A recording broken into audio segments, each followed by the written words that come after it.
Well, Hillary Clinton may be inching closer to making her widely expected White House run official. Her team reportedly signing a lease this week for some big office space in an office building in downtown Brooklyn, New York. Turns out that election law gives candidates 15 days to assemble a committee after such similar campaign activity. So some are predicting today that this could indicate an announcement from Mrs. Clinton could be coming, well, maybe within the next 2 weeks. And take a look at our latest Fox News poll. It actually shows Mrs. Clinton in a dead heat with Jeb Bush. If the election was held today, they are both at 45%. That's quite a change from last summer when Mrs. Clinton led by as much as 13 points. So, are we on the eve of a Clinton candidacy? And what is that going to mean? Tammy Bruce is a radio talk show host and Fox News contributor. Jessica Erlach, a former Democratic candidate for Congress and a Democratic strategist. Tammy and Jessica, good to see you. Tammy, Hi, let guys. me start with you. Sure. Look, she's going to run. She's running, she's going to run, and now that they sign a lease, supposedly, that's the first step. How do you think they'll roll this out? What will she do? Will she announce it on a website? Will she then go to Iowa, New Hampshire? What do we expect? Well, you know, look, usually when the Clintons have gotten in trouble, they kind of hunker down. And that seems to have been the strategy here with the various issues that she's been having.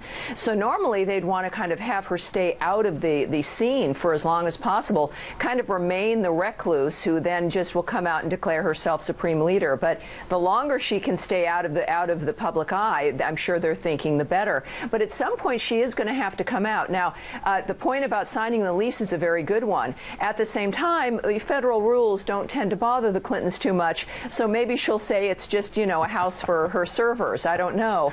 But it'll be an interesting dynamic, and I think that the sooner the better that she gets out there, and then that'll also tell the rest of the Democratic field what they're going to need to do as well. Jessica, we're taking a look at the building, Pierpont Plaza, which is downtown Brooklyn, right across from the federal courthouse. That Loretta Lynch is the U.S. attorney over. Talk about Supreme Leader and the servers and all that, what we just heard from Tammy, some great lines. But what does this mean if they do have signed that lease and they're signing people up and hiring them? Yeah, no, it's pretty funny. Tammy always cracks me up, but they're definitely, moving towards a campaign.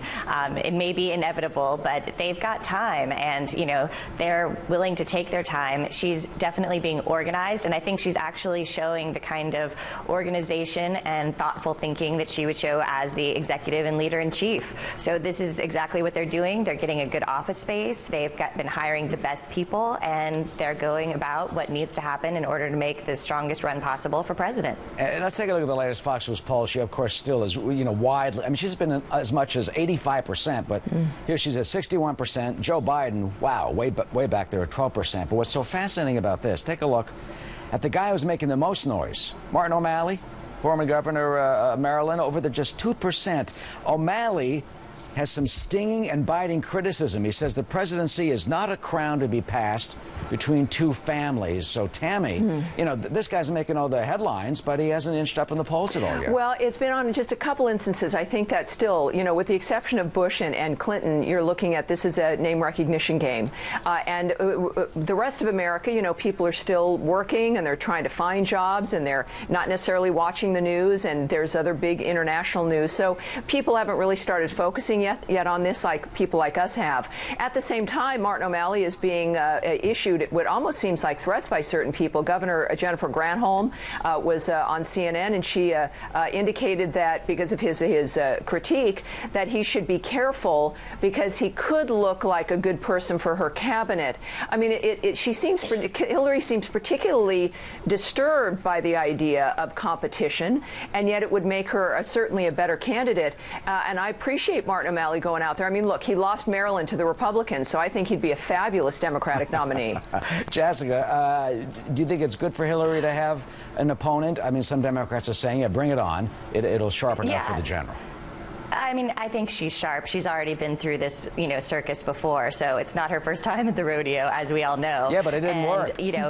Well, with primaries, it's interesting, and we saw this, in 2012 with the Republican primary, is, it can work to, sort of detriment of all the candidates, and certainly can be very polarizing. And when we're looking at Hillary very far out and ahead, and it's always fine to have primaries, but it's not really necessary. Usually it's for someone like a Martin O'Malley who doesn't have the name ID, who doesn't have really any sort of brand within the national conscious, and they want to get themselves out there, make these big statements. The press love it because then they have something, a little more meaty and interesting to go after. And I think a lot of that's been happening to Hillary and Jeb, where you see, the press really trying to stir up the field on both sides because of the very sentiment that, it sells more newspapers, it gets more eyeballs on the television if you've got things racier going on. Well, he certainly is creating a bit of a stir, and it's making things interesting. Tammy and Jessica, thank you. And if indeed they do sign that lease in Brooklyn, that means we'll be spending a lot of time, the American Press Corps in Junior is eating the cheesecake. That's right. There you go. Very soon.